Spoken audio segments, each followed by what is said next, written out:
છેલ્લા 10 વર્ષમાં લોકોના કોલેસ્ટ્રોલ ખૂબ વધી રહ્યા છે અને કોલેસ્ટ્રોલને કંટ્રોલ કરવા માટે કયો ખોરાક વધારે લેવો, કયો ખોરાક ઓછો લેવો એ બાબતના દરેકને કન્ફ્યુઝન હોય છે.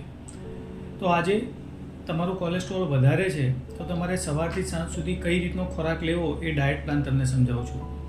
તમારા બોડીમાં કોલેસ્ટ્રોલ વધ્યું છે તેનો મતલબ એવો નથી કે તમે તમારા ખોરાકમાં ઘી તેલ વધારે લો છો.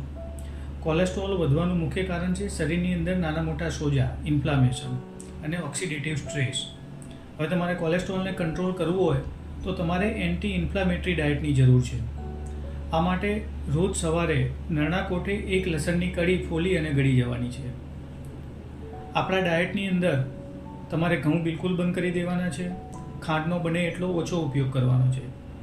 લસણ લીધા પછી થોડી વખત પછી તમે ચા, દૂધ, કોફી લઈ શકો છો, એમાં ખાંડ ઓછી. એની જોડે નાસ્તામાં મમરા, પૌવા, ઉપમા અથવા ચણાની મગની દાળના પુડલા લઈ શકો. ઈંડા તમને અનુકૂળ આવતા હોય તો બોઇલ એગ પણ લઈ શકાય. 10-11 વાગે દૂધીનો રસ લેવાનો છે અથવા કોઈ પણ ગ્રીન જ્યુસ લેવાનો છે. બપોરે જમવામાં દાળ ભાત, શાક અથવા બાજરીનો, જુવારનો કે જવનો રોટલો, શાક, દાળ લેવી તો લઈ શકાય, છાશ લઈ શકાય. જમ્યા પછી ફરજિયાત 1 ચમચી તલ અથવા અળસી લેવાના છે.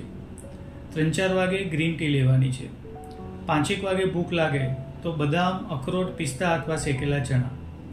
રાત્રે જમવામાં ખીચડી અને શાક અથવા વઘારેલી ખીચડી અથવા દાળ ભાત, શાક અથવા વેજીટેબલ પુલાવ અથવા હાંડવો અથવા ઉપમા અથવા પૌવા. જમ્યા પછી 1 ચમચી તલ અથવા અળસી અને સૂતા પહેલાં 1 ચમચી રસાયણ ચૂર્ણ ગરમ પાણીમાં લઈ લેવાનું છે.